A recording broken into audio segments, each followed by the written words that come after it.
Hey everybody's KBR Sports, the best sports talk show of your 24-hour day. I'm your host, Brendan Abbott, and my two co-hosts, Rashad Pennell to my left and Khalid Lewis to my right. We're coming to you on WODU Studios, the best in college radio. How y'all doing this morning, guys? How you guys feeling after this weekend? I'm hungry. Yeah, it's the same as always. Tired from work, Son, change it up, but man. so let's change it up. Let's change it up. I actually got to work, right? Got some studying done. Normally I just be just there at the desk. Got some work done. Feeling good. Got some tests today. Then got a game tonight. They come check us out. But I'm good. Let's talk to sports though. How about you, Brendan? Before we go to sports, I'm good. I mean, yeah, I was struggling to put my contacts in this morning. Yeah, man, it was rough. I see you got the glasses on. I see you conceded. Yeah, man, I gave it up. I couldn't get the contacts in, and I was just like, you know what? I'm not gonna go through this trouble. This is too much. It was too much for my life. I was like, this isn't the lifestyle that I live. But yeah, like Rashad said, man, let's talk this sports because whether I got contacts in or not, it doesn't affect how my mouth talks. So Or do it. no. But guys, the topics we're gonna be talking about today is gonna consist of Anthony Davis's 59-point eruption. I mean, the man balled out yesterday. The man had 59 points and 20 rebounds. Like he showed what people were seeing from him last year and what they were saying that he was he was gonna be a top three player going into this year.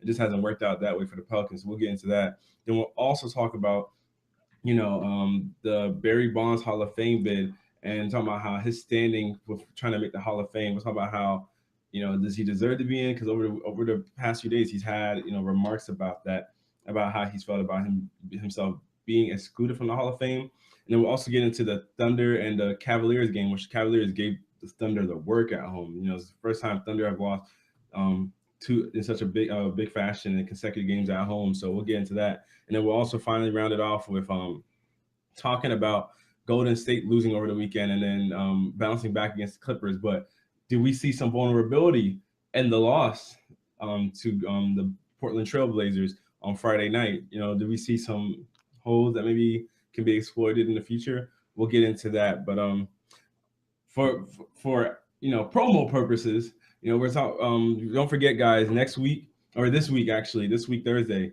Don't forget about the event going on at Work Release. Partnering with WODU Studios. It's going to be a big event there. Starts at 9 p.m. Guys, make sure you guys come out, show your support, and have some fun, and it'll be a good time, good night. But yeah, so now we're getting into the sports side. Does anybody else want to add anything before I get into it? No, we good. Let's get into it. Okay, so Anthony Davis, 59 points. He was 100% from three. I mean, he took two, but I mean, hey, he's a big man. He hit 2 threes. Hey, he was balling.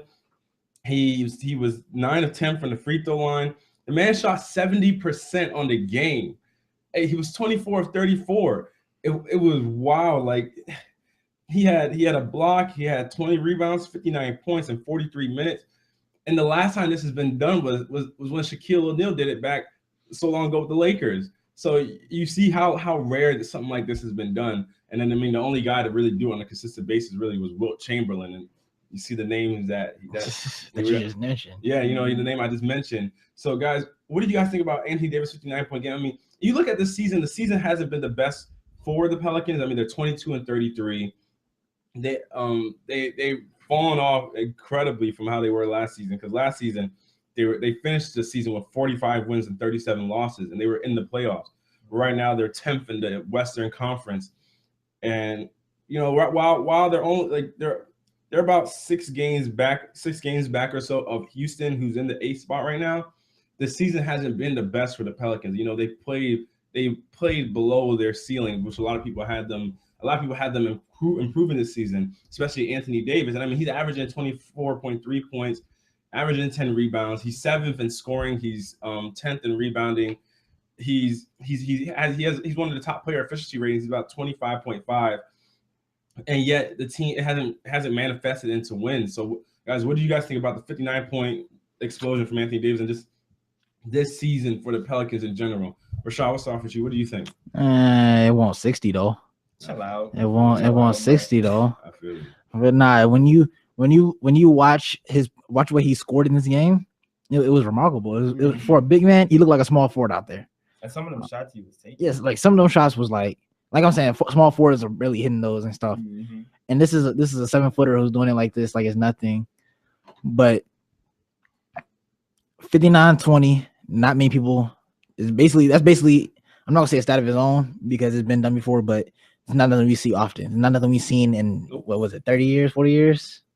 Well, I mean, we saw it with Shaq. Like, Shaq. when he was on the Lakers, but Other than Shaq, it was Wilt. So it's been a minute.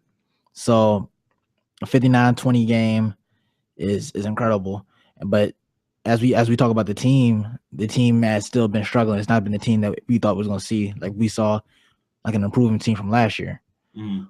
But that comes with he doesn't have help. Like when we said at the very beginning of the school semester, when we start talking about them, how we was talking about, everybody's talking about who was our potential MVP candidate. Everybody was like, people saying Anthony Davis and stuff. But then Brendan, you made the point that he's getting double, triple teamed every play. Mm-hmm. Well, he has no help. So I mean, you're gonna continue doing that.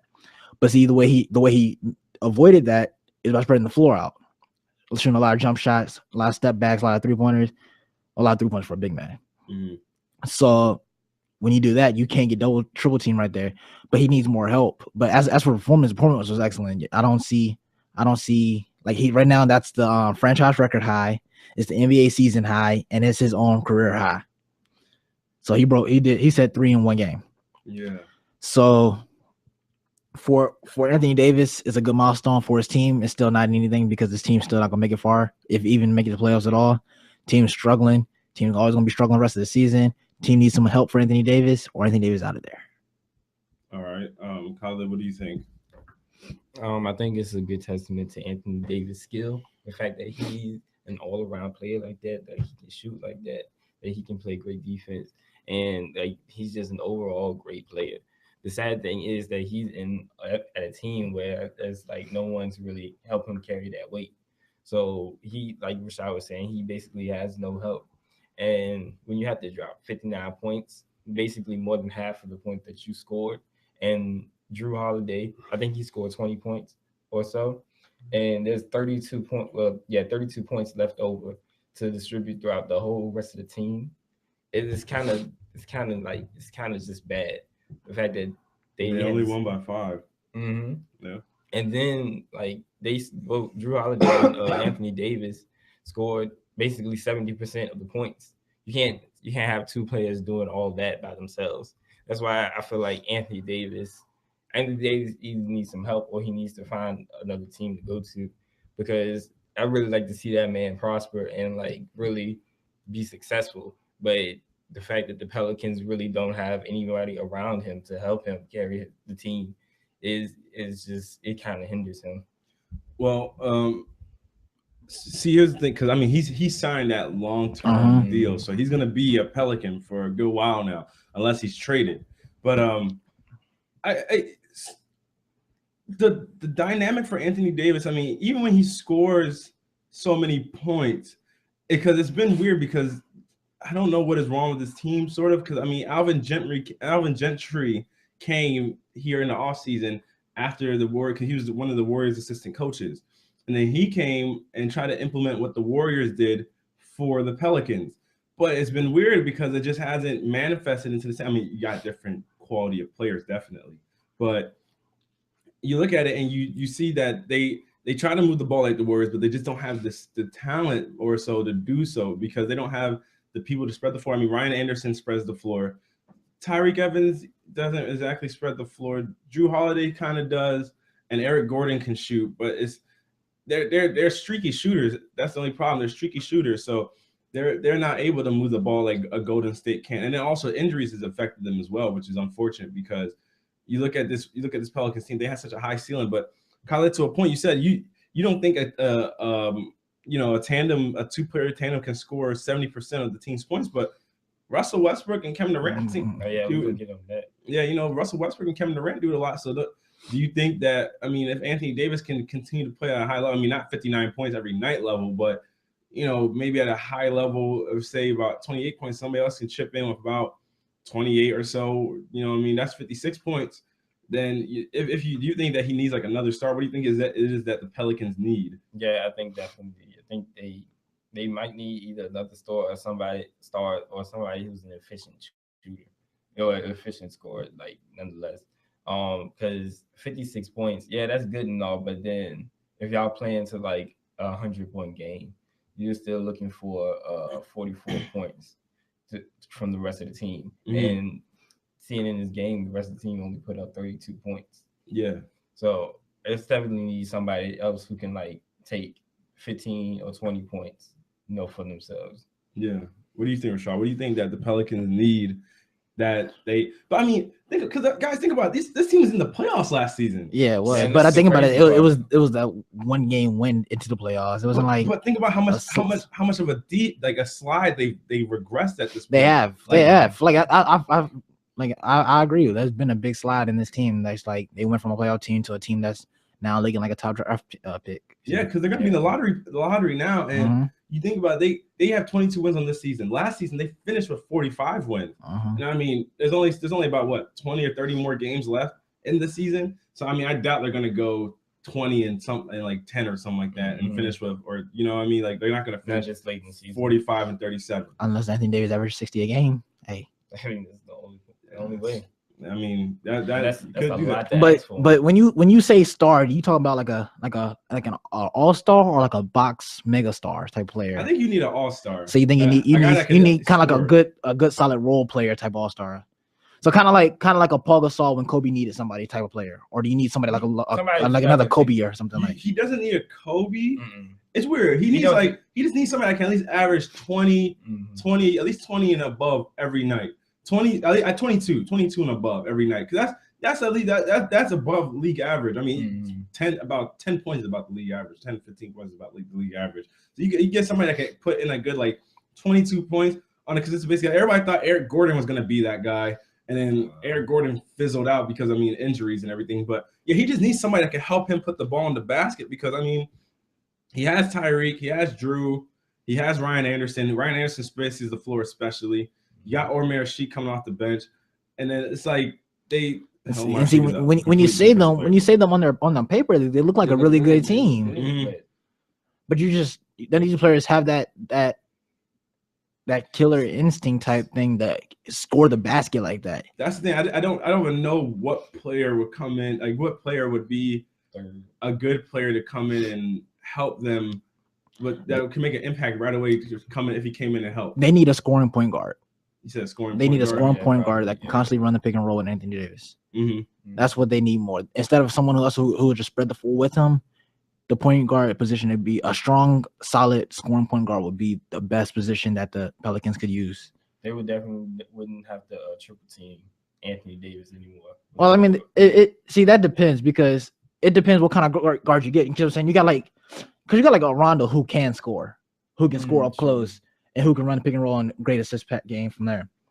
But at the same time, you're going to sack off him if they don't run pick and roll. You're going to sack off Rondo because Rondo can't shoot, and that's still going to leave the double teams, triple teams coming on Anthony Davis there, because then now Rondo can't shoot, so now you limit an option already. You limit an option right there, and then you have everybody else who you hope hits it. You have Ryan Anderson, you hope he hits it. You have Tyreek Evans, you hope he hits it. You have Drew Holiday, who hopes he hits it. None of these are lockdown shooters.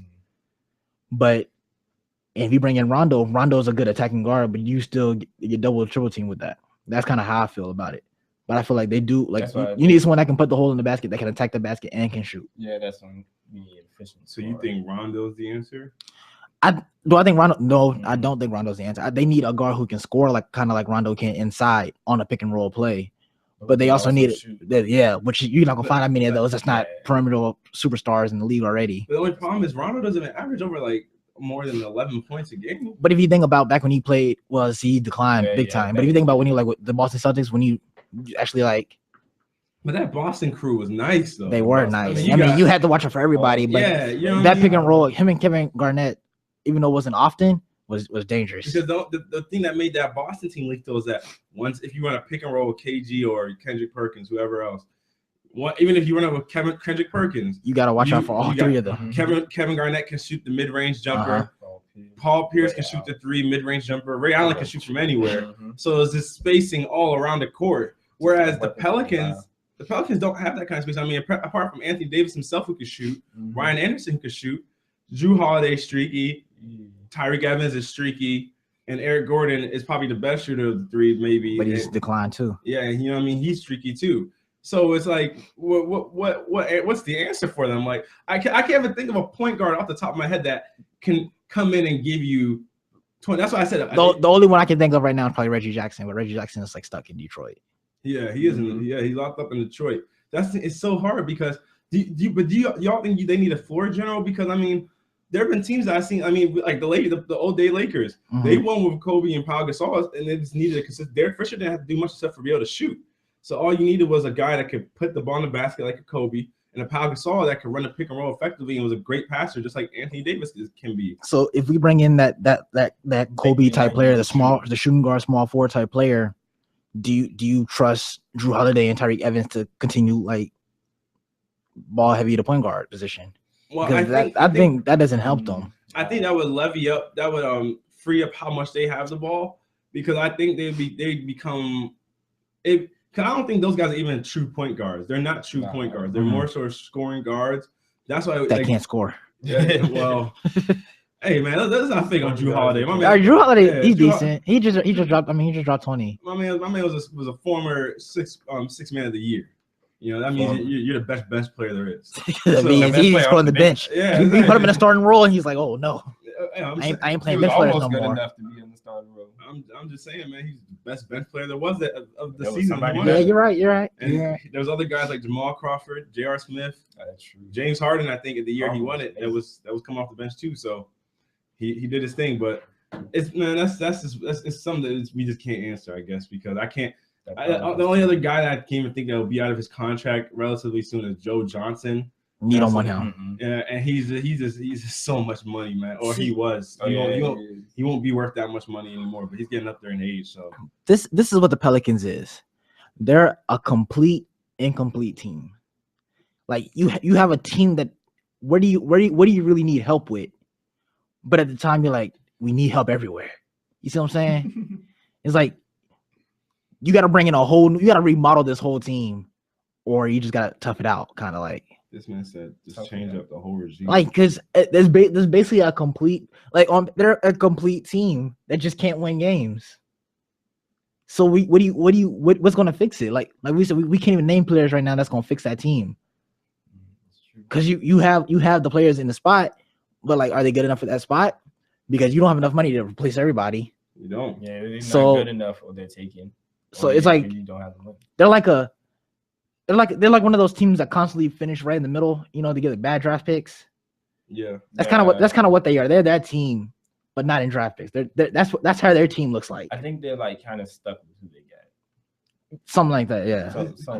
I look at Tyreek Evans' numbers. Tyreek averages 15 points, 5 rebounds, 6 assists. But where's it at? Shooting 38% from 3. Averages 3 turnovers a game. Shoots 43% from the field. I mean, I don't know how Alvin Gentry is running the team. You know what I mean? Because the change in coaching can affect it too, I believe. But I can get what Rashad is saying, because you can look at a team like this and you be like it's kind of like when you look at the Thunder. You're like, what else did the Thunder need? Because I mean, you got Kevin Durant, you got Russell Westbrook. You got like Serge Ibaka who can spread the floor. You got Enes Kanter now who can score in the post. And so it's like, what else do you need? Knows we didn't name Deion Waiters though. Huh? Notice we didn't even name Deion Waiters though. Because I mean, Deion Waiters, he's solid. He's solid. I mean, they're both. I mean, players like that, man. And Enes Kanter are both solid, but it's like, I mean, Deion Waiters helps them, but I mean, he gives them scoring off the bench. I would say when Andre Roberson is healthy. Yeah, and they do need that scoring off the bench. But it's like one of those things is just like, you look at them, you're wondering, man, what else? I mean, of course, everybody's always saying you could add another like superstar or star, but it's not always that easy. So it's like, what can you add that makes your team better? Because sometimes the cap doesn't work out that way. Sometimes superstar players won't mesh as well as everybody thinks they will. You know what I mean? So just forcing stars to play with each other. Stars on the team, and then Russell Westbrook being as competitive as he is, and then Kevin Durant. Everybody's just gonna want the ball, want that shine.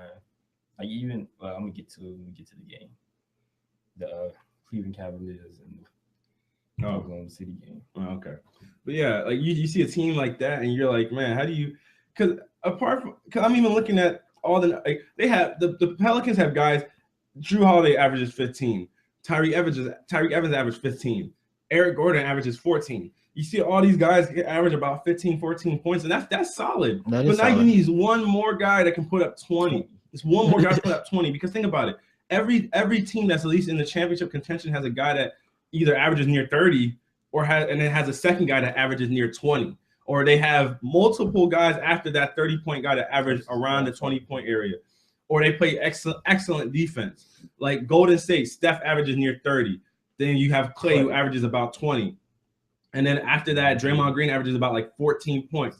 But then they have so much scoring off the bench and all these different areas that it supplements them to having high scoring offense. And they hit so many threes. It's just like you just confuse. And they play great. Defense is a key to it too. If you can limit a team on defense, then you get away with a lot more stuff on offense, and which is what the Warriors are able to do.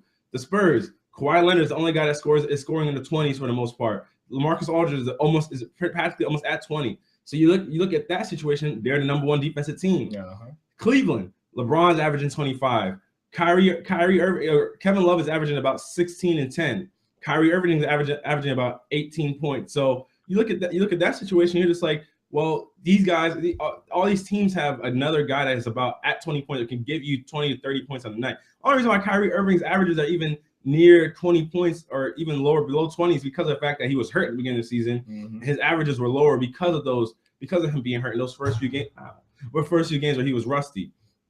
So that's pretty much, I guess, how we feel about the Pelicans. So I kind of wonder how they're gonna finish out the season, kind of thing, because I mean they started off so. Who do you get in the draft though? Like if you're the Pelicans, who knows, man? It's all about what pick you get. You're in a bad spot. Pelicans need somebody that can put the ball in the basket, man. That's what they need. They need somebody to put the ball in the basket. The thing is, it's weird because they have so many guards. I don't know, but we gotta move on to the Pelicans. Going on, guys. Going on. Talking about the Cleveland Cavaliers and the Oklahoma City Thunder. Whenever you talk about these two teams, you can't help but mention Kevin Durant and LeBron James. And LeBron James, and even though you consider a little bit of a rivalry kind of thing, is it really because LeBron's run like the 12 of the last 15 meetings? So I mean, it shows that it's really shifted in his favor. But the Cavaliers have won the game 115-92. LeBron finished with 25 points, 11 assists, and 7 rebounds. Kyrie Irving left in the second quarter due to illness. He felt sick, so he left. He went 1 of 5 from the floor. Kevin Love had a monstrous game. I mean, the man had 29 points, 11 rebounds. He was 9 of 18 from the field and 11 of 12 from the free throw line. So he was being aggressive. And then I mean they got good bench contribution for Timothy Mozgov of 11, Richard Jefferson with 15. Yeah, get J.R. Smith is 15 too. He started though. Yeah. But and then for the Thunder, Russell Westbrook had 20 points, 11 assists, and 9 rebounds. 1 rebound shy of a triple-double. And then Kevin Durant, Kevin Durant did what Kevin Durant does. He was 10 of 21, 26 points, and 5 rebounds. And Serge Ibaka had 12 points. He was 6 of 14. See, the Thunder, where they lacked in this game is that their bench didn't do anything, really. The highest scorer off the bench was Cameron Payne with 6 points. That's crazy. And his Cantor went 2 of 5 for 5 points. So guys, what did you think? What did you guys think about this Thunder and Cavaliers game? I mean, is this something that like we're starting to see now that the Cavaliers are becoming, more of a threat to the Warriors kind of thing? Because now under Tyronn Lue, you see they played better against the top talent in both conferences. Against Toronto, they played better. Against the Thunder, they played better. So what do you guys think about this game and what it means for Cleveland? Khalid, start us off. What do you think? I do think they've been coached well. Coached so much better than they were before. At least they're more what's the word I'm looking for? They're more stable. They're not all over the place like they were in that Warriors game where Kevin Love was just lost. But they're a little bit more stable. They look more concrete. So I think the downfall in this game wasn't the skill of Cleveland, but like some of the shortcomings of Oklahoma City. Like you said, the bench, the highest scorer on the bench had 6 points in Cameron Payne. And it's sad because they only had 3 players to score more than 10 points. and you have a bench that can't even provide you with at least efficient scoring like that, then when the starters is out, the ones that primarily get all your points, you're gonna be very hurt with a defensive team like Cleveland because they can force those turnovers and capitalize off of those points. And at least on their bench, they had a couple of scores, had a couple of people over 10 points. So I do think that Oklahoma City needs to fix their bench one, because you can't have Russell Westbrook and Kevin Durant playing a very long time, because they're gonna get tired and they're gonna start looking sloppy, and you can't just have it just on their shoulders the whole time. All right, Rashad, what do you think? I don't know if it's the Cleveland Cavaliers that's playing. Well, they are playing better. They're running. They're getting up and down the floor a lot faster now. A lot more running than they were. Because you got to prepare for a team like Golden State. But I don't know if it's really the Cavs we can talk about, or is it the Thunder? Because again, the Thunder, when it comes down to the end of the game, it goes back to the same thing they always do. Between it's either Kevin Durant or Russell Westbrook. Mm-hmm. So that's something that doesn't get fixed. It didn't get fixed with Donovan. It wasn't fixed with Brooks. So what is the problem here? Like, what's the problem with this team actually? So as you see, when they play top teams, when it starts getting closer to the game where, like, all right, the game's close, well, starts off close. Let's say start off close, because the Cavaliers ran away with it towards the end. 29. So it was close for a good while. And then they started doing the isolation ball, and then that's what happens. You get runs at the Cavaliers, easy dunks, LeBron, bad passes. I remember that fast. I don't know if y'all remember that fast break. Just a bunch of bad plays in there for the Thunder's aspect. The funny thing is, like, the whole tide of the game changed after Russell Westbrook made that dunk. It like kind of shifted in Cleveland's favor. Why you say that? After that dunk, because they went 29 of 11 after that, like in the third quarter. So you said Westbrook's dunk gave them momentum? No. I just say it's kind of weird that the dunk, like after that dunk, that they just went off after that. Because if you said how to play, if you watch that play, how it happened, that ball didn't move from Westbrook's hands. I know, and that's how the whole game went. After that, it didn't move from nobody's. It was one pass, and then that person get the ball, do something. So I think it's more so the Thunder needs help. The Thunder needs to figure out what's going on with them, because right now, as like I said, they're probably one of the best bets for Golden State. But if they keep playing like they do, they have no chance. The Cavaliers are actually playing a lot better in the Tyronn Lue. I do give that. I still don't agree with the David Black firing, but it's been passed now. But they're playing a lot better. They're getting up and down the floor more. They're moving better. Kevin Love's actually more so you be able to spread the floor out and actually hit his shots now. He's playing a lot better than he was. Kyrie Irving's being productive. LeBron James is being LeBron James. So if the team continue what they're doing, Matthew Dellavedova is actually playing well too. So I think it's more, but regarding this game, I think it's more of the Thunder that need more attention than the Cavaliers do. Okay. So I saw a funny stat that under Tyronn Lue, they're averaging 7 more points a game. The Cavaliers are. So I feel as though Tyronn Lue definitely does have them playing better. And I think one of the most notable changes that he's had them do is they're actually forcing the ball to Kevin Love in his spots. He's not just a spot-up shooter anymore.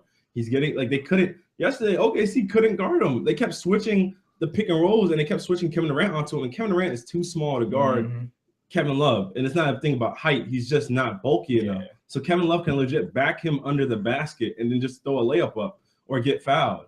And Kevin Durant is not big enough to guard him. So that's what they were doing all game yesterday. And then he was having his way with Serge Ibaka too. And so now that they're getting him the ball on that, right in the low post area on that left elbow, so he can work. He doesn't have to keep hoisting these threes. And when he hoisting the threes, he's already hot or he's in rhythm. So he has to touch for it. Knocking him down. Yeah, you know what I mean? So now he's hitting them. And so it's making Cleveland look dangerous. It's making Cleveland look a lot dangerous. So do y'all believe? And one thing I also will note that when LeBron James actually plays the point guard role for the Cavaliers, they're 25-3. So do y'all think that maybe it's time that LeBron should take over as full-on point guard? Maybe that he should be the guy that's running the show more. 'Cause I know they're trying to. I mean, Kyrie Irving's the point guard, but Kyrie Irving's not really. He's like a 6'3" shooting guard because everything Kyrie Irving does entails scoring. Everything he does, his handle and everything, he can create for himself for days because he has the handle to do so. But he's not really a distributor like LeBron James is. Like we saw, he had 11 assists this game, and he shows that he can get the ball moving everywhere. I mean, that's the best LeBron James when he doesn't catch the ball and the ball sticks. It's when he gets the ball moving and sets his teammates up to make plays. So, do y'all think that maybe the Cavaliers are better with LeBron at the point guard position per se, kind of thing? No, I don't think they're better. I don't think they'll be better with him at point guard position. I think if LeBron just continue facilitating the ball, yes, but don't make him the strictly point guard. You know, like LeBron is bringing the ball to the court every possession. No, don't do that. All right. Let him continue on the wing. Let him be a possession player. All right, Khaled. Let him stay versatile in his position and just keep Kyrie. You don't think that's part of his versatility though? That is, that is his versatility. That's his versatility. But I'd rather him do it from the wing than top of the key. Yeah, Because I mean, they're 25-3 when he plays point guard. When he plays that point guard role, I mean, they only got 3 losses on the season. I mean, right now they got what, 14. They got 14 losses on the season. So I mean, those other losses came when he wasn't playing the facilitating role. So I mean, would see the facilitating role? You can play that from the wing still. No, you can't. I'm just saying. Do you think it's because it shows the record shows that they're better when he is that guy, when he's the one that's making the decisions of how the offense should be. Oh, that's completely on him though. Yeah, that's completely on. He goes into the game with the mindset or not. No, I don't think it's completely on him because if you're a coach, if y'all go out there and you're giving, because Kyrie normally the one that comes up and calls the play and everything like that, and he'll come and get the ball. But if you're telling me he's the guy that's bringing the ball up, now maybe not every play, but for most of the game he's that point guard or point forward, whatever you want to call him, then it makes things different because he's the one that's calling the plays, whether he's calling it for himself or for somebody else. He's the one that's calling the plays. So that's different in a way than what he's already doing to me at this point in time. What were you gonna say, Colin? I forget. You said I forgot. Brendan hit him with that. What's the name? I think he was talking. Yeah, but it's gonna come back to me. It's gonna come back to this man when we're talking about Barry Bonds. You're gonna be like, oh yeah. This is what I and you're gonna say something about the Russell Westbrook and the Thunder earlier too. Oh, me? Oh yeah, I was talking about that. The whatchamacallit, the dunk.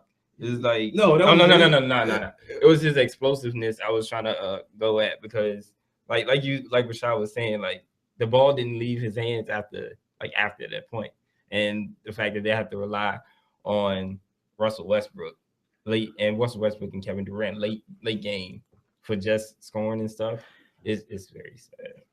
This is how I look at those two.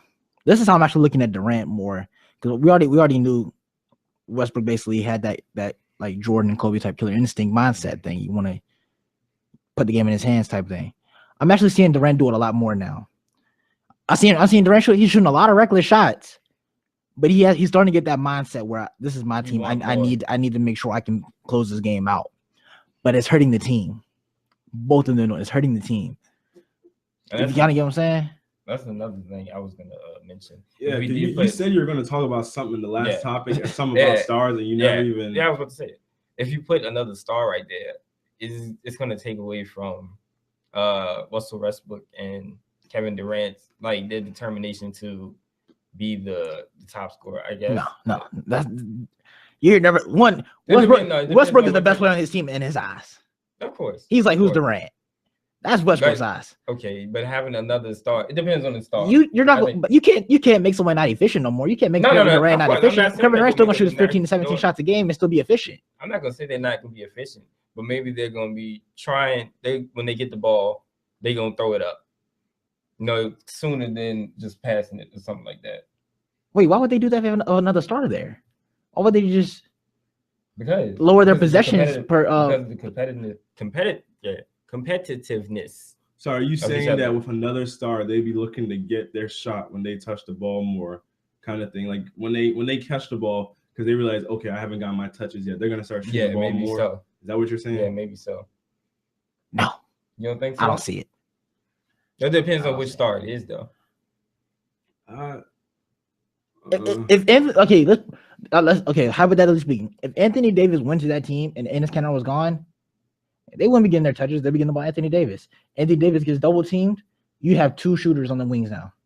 That's a lot better shooters. I don't think you double team with Anthony Davis on that team. You don't think you double team? He's not going to get double teamed. He ain't So getting double teams. He's not going to get double teamed. Yeah, he's not getting double teamed if they're Because who's the other big man? Oh, yeah, Serge. I mean, yes, sir. He can shoot too. So yeah, you're not getting double teamed if you're on that team. So it's not happening. Everybody can shoot threes. Mm-hmm. Russell Westbrook's the worst 3-point shooter, but then you kick it out to him. When he's wide open. You can dribble down to the mid range and just shoot his favorite shot.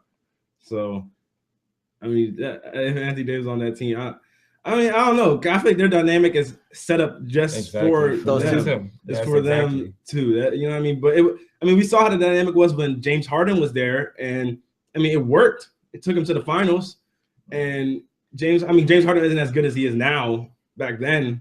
But I don't think Westbrook and Durant was as good as they are now. No, they weren't. Mm-mm. They weren't. But I mean, they were still 2 stars that had to share the ball. You know what I mean? Those guys were still the focal point of the team, and they made it work somehow. I mean, and the thing that people always get me about Russell Westbrook, people talk about Russell Westbrook as if he hasn't always averaged over 6 or 7 assists every year of his career.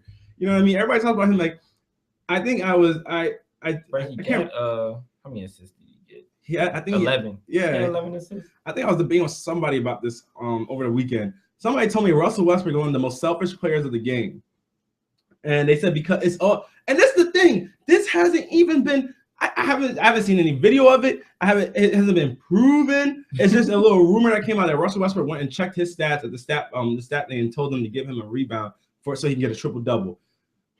What? So I didn't know that makes somebody selfish because you want a triple double. I didn't know that playing to facilitate your. I mean, I'm pretty sure I see LeBron James teammates hand him a rebound. They didn't want to touch the rebound because they wanted him to get the triple double. But I didn't know. I think it was Rudy I was debating it with. I think it was Rudy. Yeah, and he was saying that Russell Westbrook is a selfish guy because he thinks that Russell Westbrook's getting these triple doubles just for Russell Westbrook for his own personal gain. And I'm like, I don't believe that. I mean, even if you're getting triple doubles, that doesn't affect your greatness. I mean, he's the best rebounding guard there is in the game. The man averages more rebounds than I think his teamate, than Kevin Durant. And Kevin Durant's 6'10", 6'9", and he averages just about as many, or more rebounds than him. So. Do you guys think he's a selfish player? Because I mean, I don't know how to describe the question. That's how like. In the aspect of winning a triple double, I don't think that's selfish. Nah, I can see that people will think he's selfish by the way he plays, but I just think he wants to win. He's a competitor, so if he feels like he's the best option on his team, even though he has Durant there. Like I told you, Russell Westbrook thinks he's the best player on his team. Okay, Tyler, what do you think? And then if you get in a triple double and one of those doubles is an assist, how does that make the man selfish?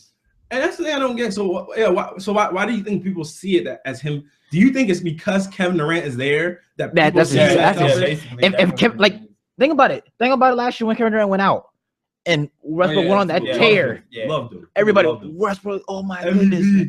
Exactly. Yeah. As soon as Durant's back, give him the ball, man. Give Durant the ball. Like, know your role. Like.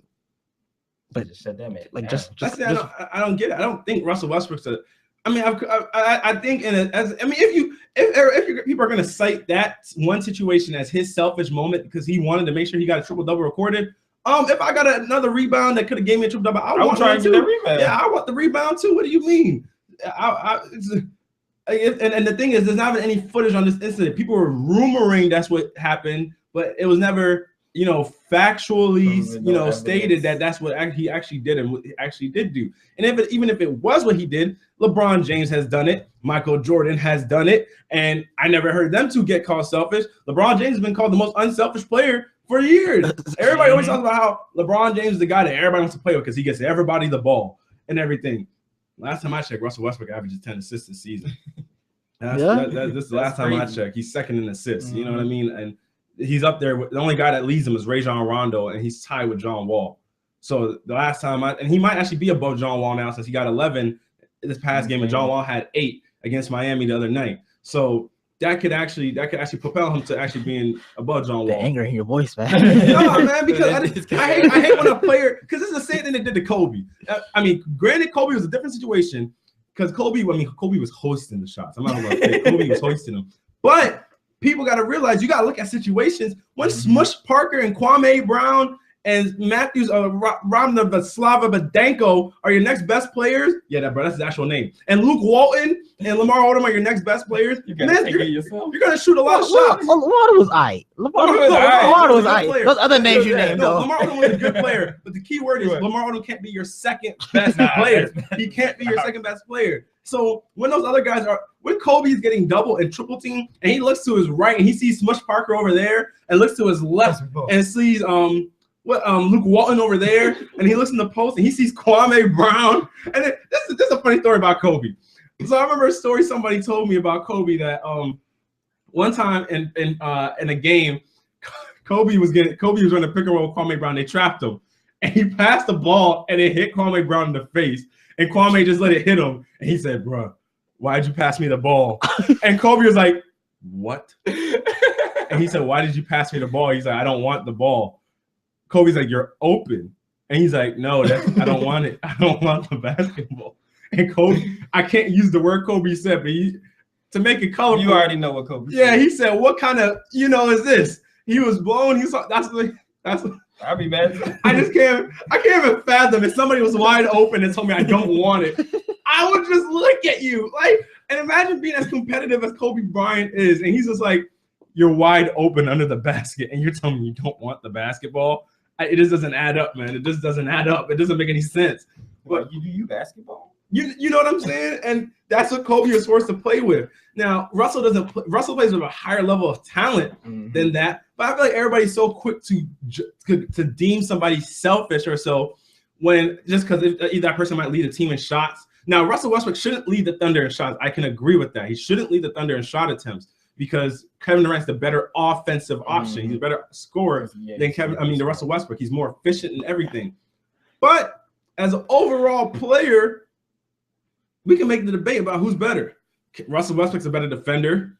Russell Westbrook's he's the point guard, so he's going to average more assists. Can I say something before you're going to finish? That's my fault. No, go ahead. This is where I feel why Westbrook takes a lot of shots. I've never seen someone slow down Russell Westbrook from getting in the paint. Never seen it. So if he's already in the paint, he might as well just go up with it. You know what I'm saying? Just go up. Once I'm inside that arc, I'm in scoring range. So I understand why you think about it, other than Durant, who else is really taking those shots for them? Who else wants to really take those late game shots for them? Anybody going to take the basket like that? Well, we haven't seen them give people the chance. So Serge Ibaka takes them when he actually gets the ball. Yeah. You know what I mean? When they actually get the ball, they'll take it. But you know what I'm saying? But go on. I'm just saying, I don't know. I feel like Westbrook, if you get in the lane that easily, he's just going to shoot the shot. Yeah. He's going to attack the basket and go for the layup, try to get the contact. A lot of times he don't get the contact because he's out of control, but he's getting better at it. See, and that's now I'm starting to question about who's better matchup for Golden State because the Thunder become so predictable sometimes. But they're so hard to guard because those two are just that great. But Cleveland's starting to look like they could possibly be the better matchup for Golden State now, especially now that they're using Kevin Love the right way. But Kevin Love's defense, if he could actually guard a shadow, you know what? We'd have a conversation. The only problem is Kevin Love can't play defense. So it kind of makes me a little iffy on him. But you know what, guys? We can't talk about Kevin Love and his poor defense forever. You got to move on. He said we can. Because when you talk about number one non-defensive awards, you got Kevin Love, you got James Harden. Yeah, man. Top non-defensive player awards. Them dudes, man. You got Kobe Bryant now. Well, you know. Kobe be like this, like he be looking at the ball go back.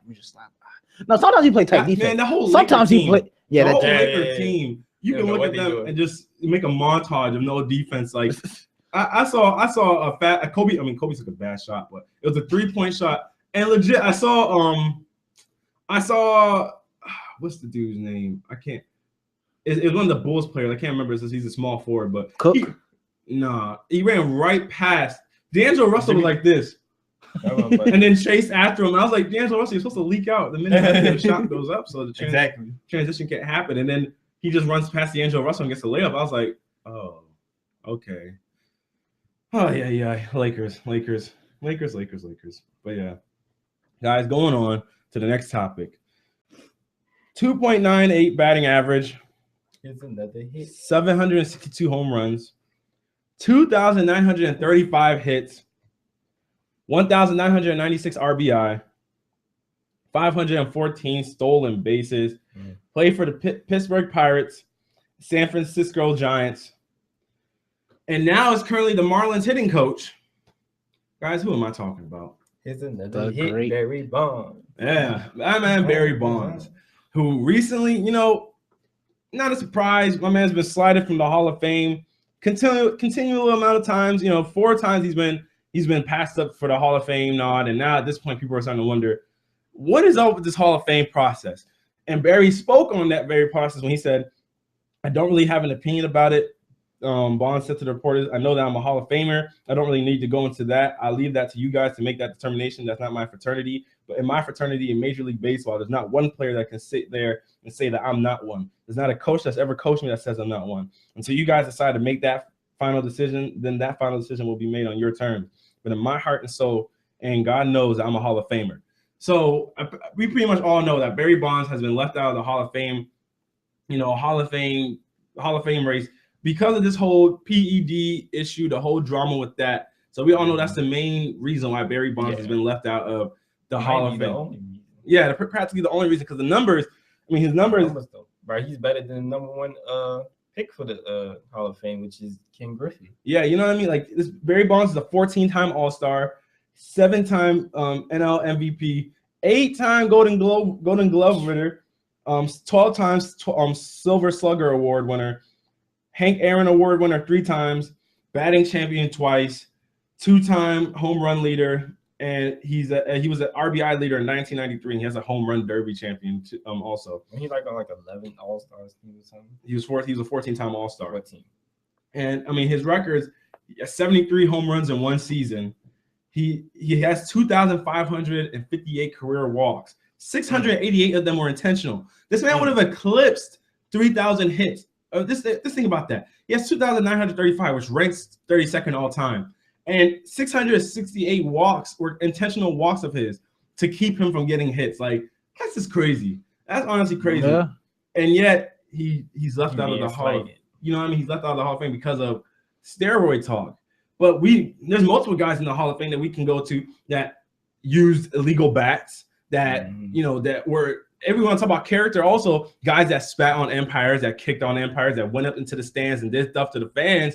Guys that cheated in other ways, that also use PEDs, that are in the Hall of Fame. Yet Barry Bonds has been left out. So it's kind of seeming like a little case of the T.O. syndrome. I was just thinking about the same thing. You know what I mean? When T.O. has been left out, and T.O. has numerous receiving numbers that say that he should be a first ballot Hall of Famer, and yet he was left out in his first time of first year eligibility. So guys, what do you guys think about this Barry Bonds Hall of Fame bid? Do you think he deserves to be in there? Like, he should be in there by now, and it's been long overdue?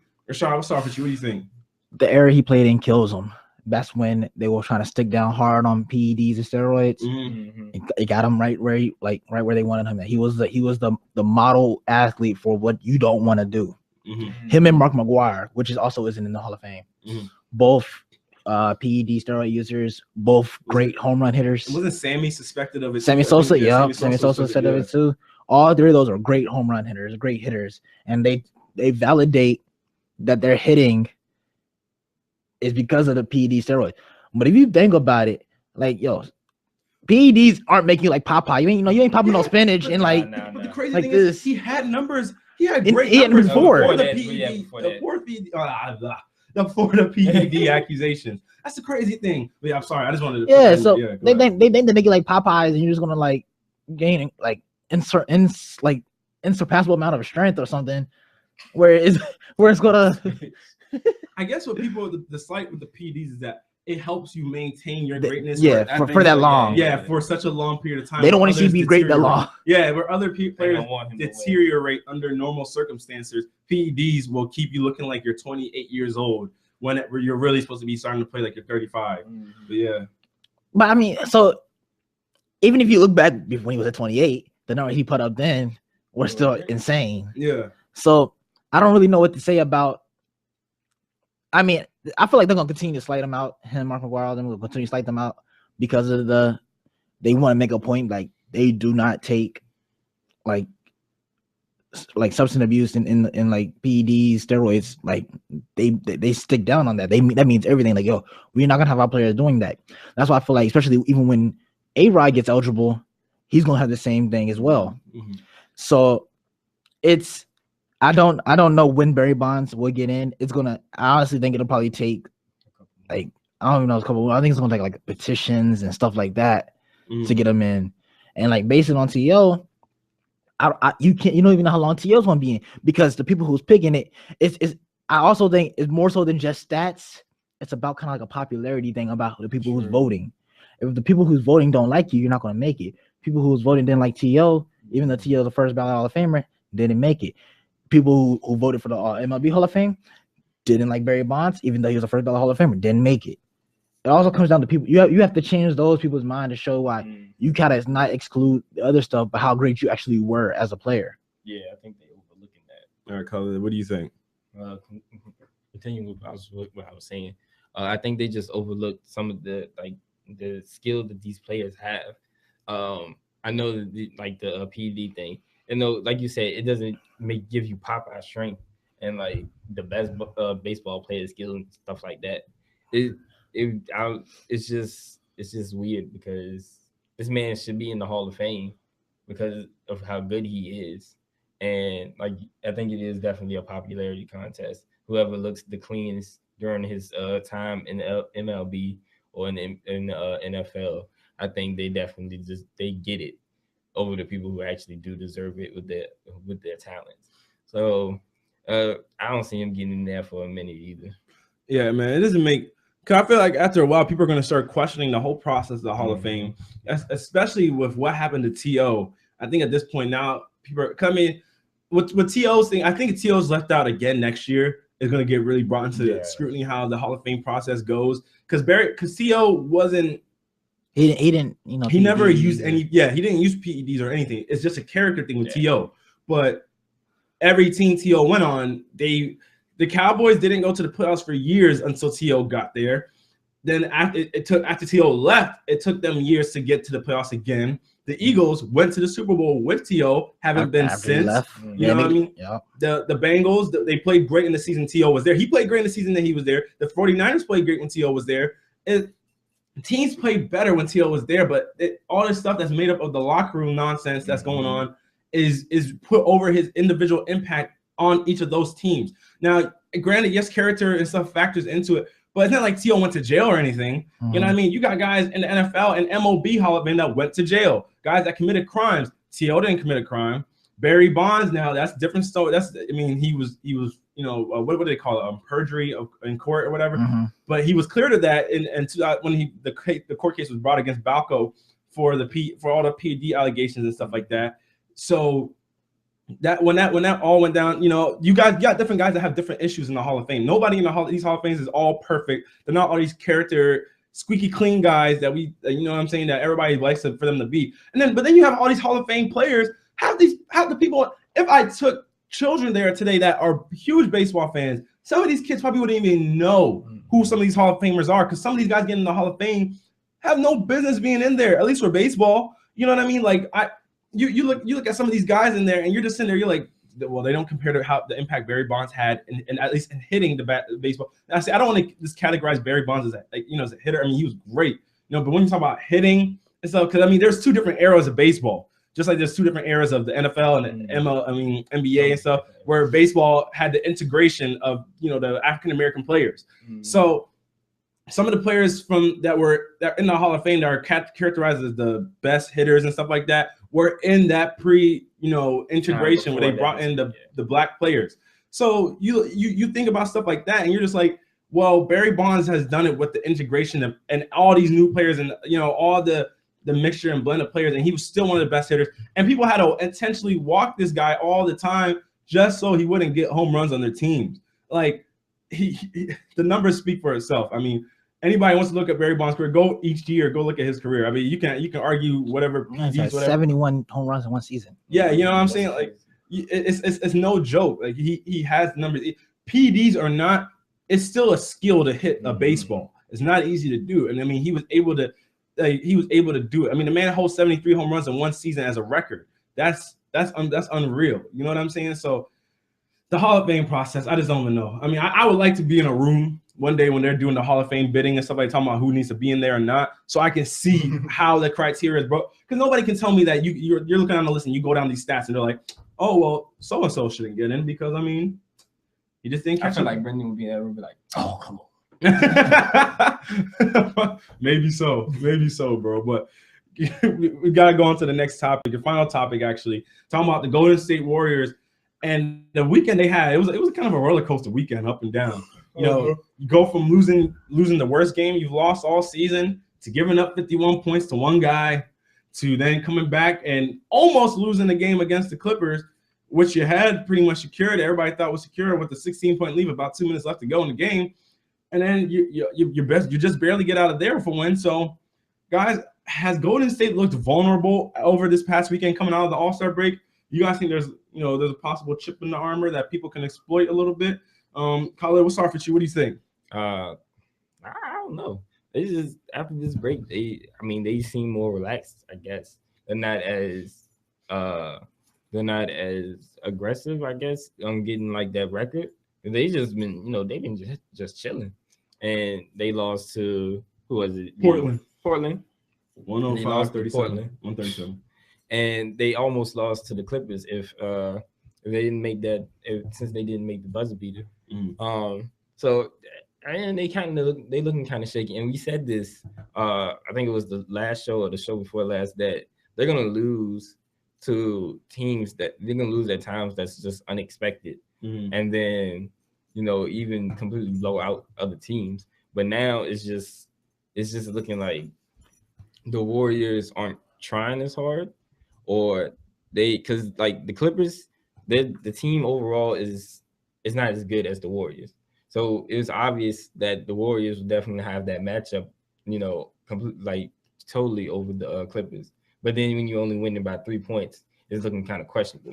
I think they may be relaxing a little too much. All right, Rashad, what do you think? The Clippers.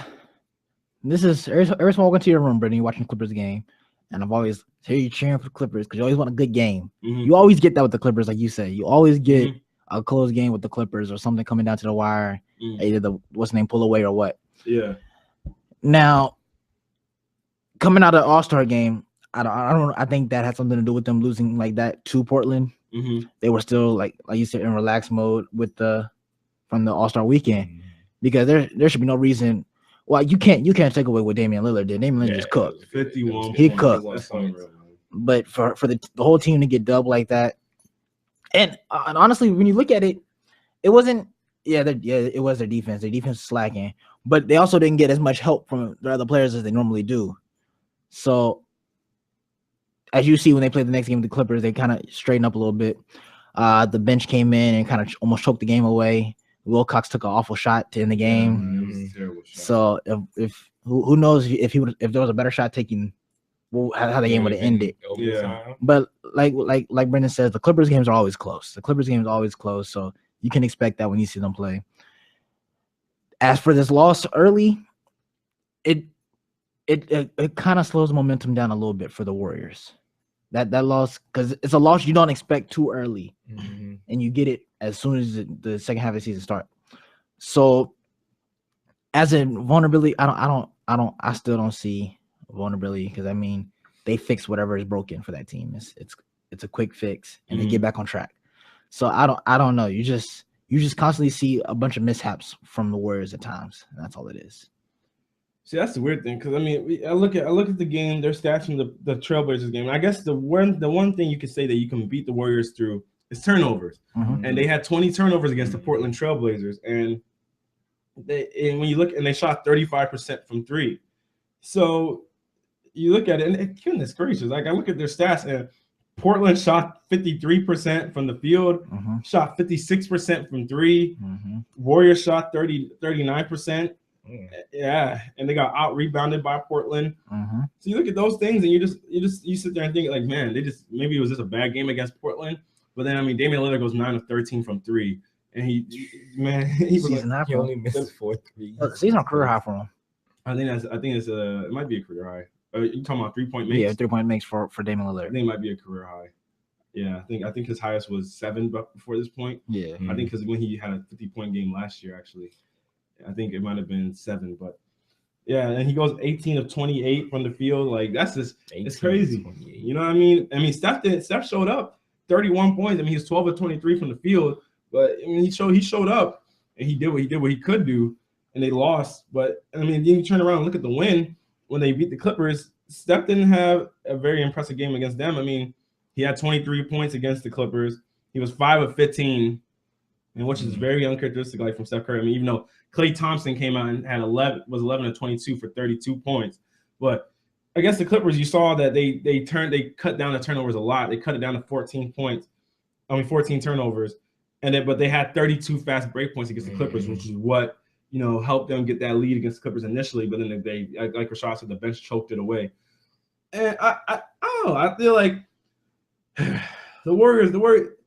It's one of those things that it's a loss. If they would have lost this game, like a game like this in March, I probably would have been like, oh man, no worries. Like they're gonna get the record easily and stuff like that. The loss kind of like makes you halt a little bit, even though it's still the best record through 53 games, 54 games. It kind of slows you up a bit. You're kind of like, oh well, because it was early. Yeah, it was an early loss right out the All-Star break. Yeah. But I mean, they're still on pace to break the record. So I mean, we'll just have to wait and see. But yeah, they only got one loss. Yeah, you know what I mean. So it's maybe the first game out the All-Star break, feeling a little sluggish, but we'll see how it goes. But guys, that's gonna wrap it up for today. It's been KBR Sports, the best sports talk show of your 24-hour day, coming to you on WOD Studios, the best in college radio. Follow us on our Twitter page at KBR_sports, where you can see our past or see information about our show, and we'll retweet the link to watch our show live and also information about our show. And then you can also subscribe to our YouTube channel, where you see past shows and past segments. It's going to be KBR Sports, and also subscribe to the WOD Live YouTube channel. And don't forget, this upcoming Thursday, February 25th, the event at Work Release is going down with WODU Studios. So guys, make sure you come out and show your support. That about it, guys? That's about it. Oh yeah, and don't forget, you can listen to us on Spreaker, KBR Sports, and don't forget also with Rabble TV, you can listen to us on there also. And you can also listen to our podcast on iTunes. On iTunes. See, I say that for you, Khalid. You see how that works? I served it up for you now. Thank you. Yeah. Yes, sis. All right, y'all. Y'all have a great day.